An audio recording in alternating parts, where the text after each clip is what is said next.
Hello everybody, it is a beautiful fall day. We have not had very many of those this year, and so I decided to step outside and film here while I had the opportunity to do so. It's supposed to get cold and wet very soon, so I didn't want to miss the opportunity. Carpe diem. Part of why I do my channel from the get-go has been to destigmatize mental health, to show that people with severe disorders, even those that involve episodes of psychosis, which is a loss of touch with reality, not psycho, completely different thing, or sociopath. People that are psychotic have lost touch with reality. They have delusions or hallucinations. See, hear, touch, smell, feel things that aren't there, or have false beliefs. That they're not dangerous monsters lurking in the bush or something. They're just normal people. To talk about it, to make it more acceptable to talk about mental illness. Less stigma, more openness, less fear, because we fear that which we don't understand, that which is different from ourselves. And as time has passed and I have acquired some physical health conditions, that has also been a growing attribute of my channel, and particularly on my Instagram, because I have found a network of people who understand invisible conditions, invisible disabilities. If you are too young, you can't be sick. If you look normal, you can't be sick. There are a lot of illnesses that aren't evident at first look at a person.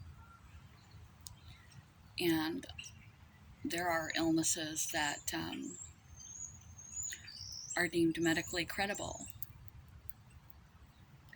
And yet, people are afraid to admit that they have that illness, even to doctors, because of the stigma built into the health system, where they view these individuals as hysterical, especially if you're a woman. And the thing about trying to find a diagnosis when it's a difficult or complicated diagnosis is your doctor will refer you to a specialist, and that specialist will refer you to another specialist. When they can't find the answer, they send you to other doctors, and eventually something shows up. Eventually. Or you fit enough of a cluster system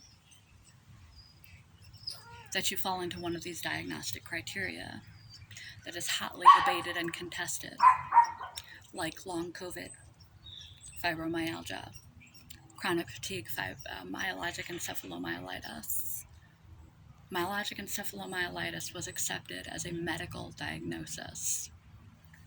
And still, if you mention that, even to doctors, not just to lay people, you may get discredited, treated like a nutcase, treated as a problem patient, a difficult patient. And then they see the list of doctors, however many doctors it took you to try to get to the root of your problems. Long COVID, people are finding this too, along with fibromyalgia. If you have a rare genetic disorder, autoimmune disorders, there are so many, and they can hit you at any age. In childhood, diseases of such variety and vague symptoms initially, that it takes time to figure it out. And when they don't have the answer, they send you to another doctor, and eventually they look at the list of the doctors they sent you to, and they stigmatize you as a hypochondriac or neurotic or attention-seeking or whatever, because of their own referrals that you are doctor shopping. It's like a no-win situation, even like I said, with something like long COVID or myalgic encephalomyelitis, formerly known as chronic fatigue syndrome. People are reticent to admit that they have that because although it has been scientifically proven and validated as a medical, not mental, a medical diagnosis, they're still stigmatized and skepticism because they don't know the answer of how to treat and effectively treat it and do anything to help you to feel better. They don't understand it. They don't understand how it operates enough to help people. They don't know what to do. They don't have the answer, and they don't want to admit they don't have the answer. So they treat you like you're the problem because you have a problem, let alone trying to tell your friends and family. And something like fibromyalgia, well, that's a real sticking point. It's largely believed to be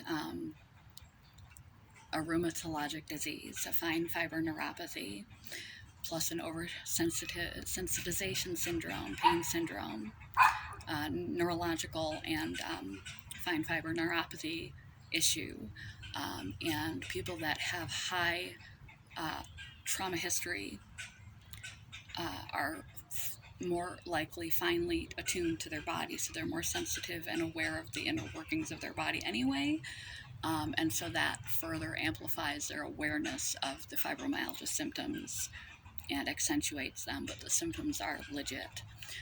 But try to explain any of that to anyone if you can't even get the doctors to treat you with dignity and respect. And if you can't get the doctors to treat you with dignity and respect, you need to find new doctors.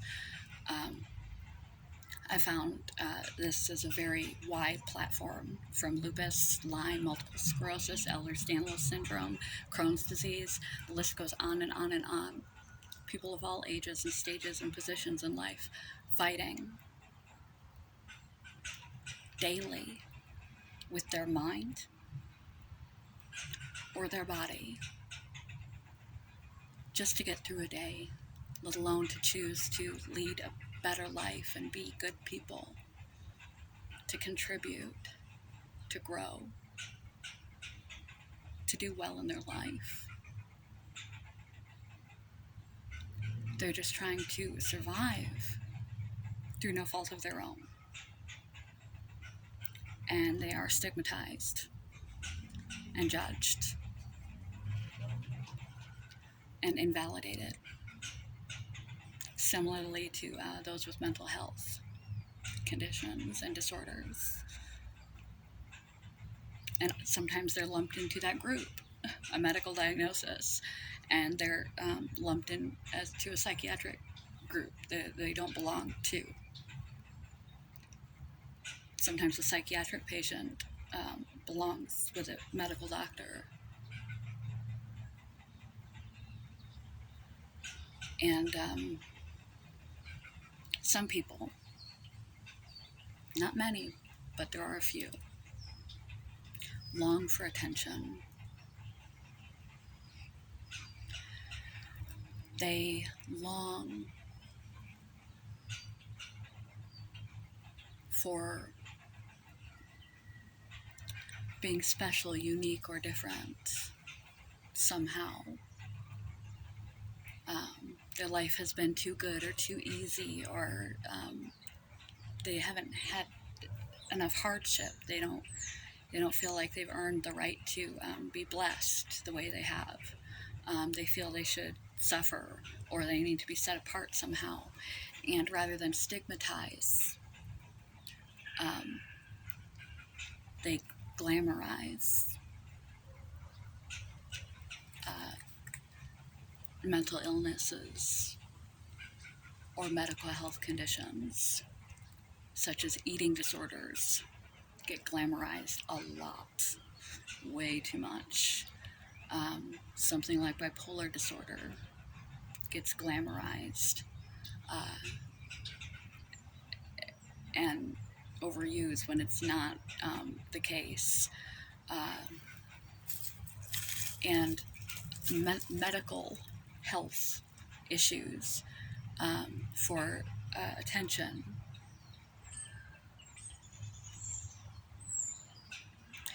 It's not fun. It's not freedom.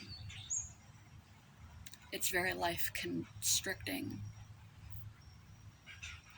and interfering to have chronic mental health and medical health conditions. It's very disruptive and interferes with every day of your life, and there's not an area that it doesn't touch. So though I want very much to destigmatize, legitimize, validate, humanize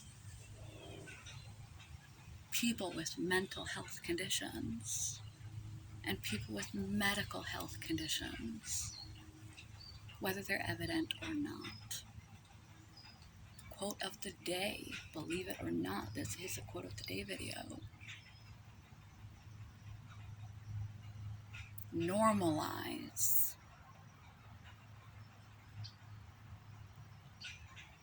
But don't idolize mental or physical health conditions. They're not fashionable. They're not fun. They don't make you an extra special or better person. They don't set you apart and make you unique.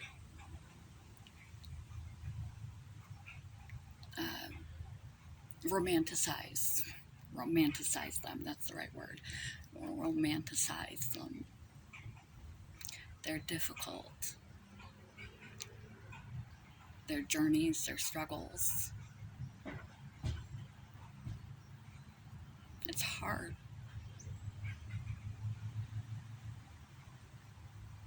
And it's unfortunate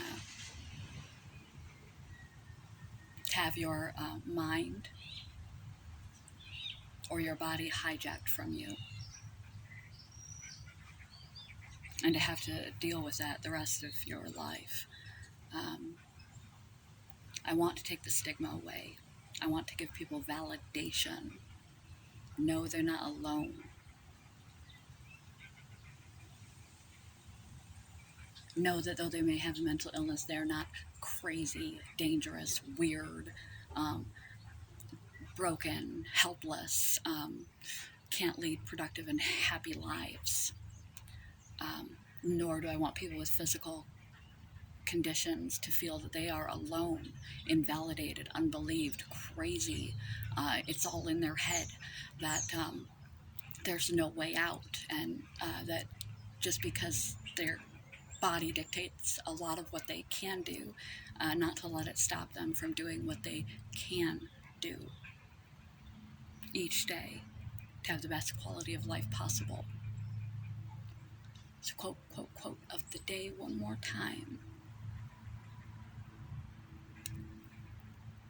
Normalize,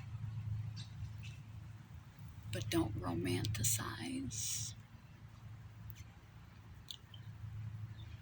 mental illness or physical illness.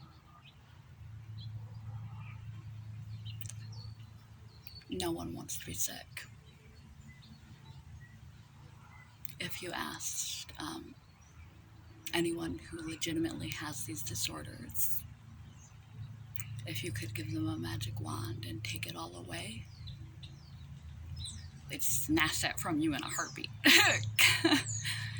And go back to just being normal, healthy, whole, and only having to control themselves,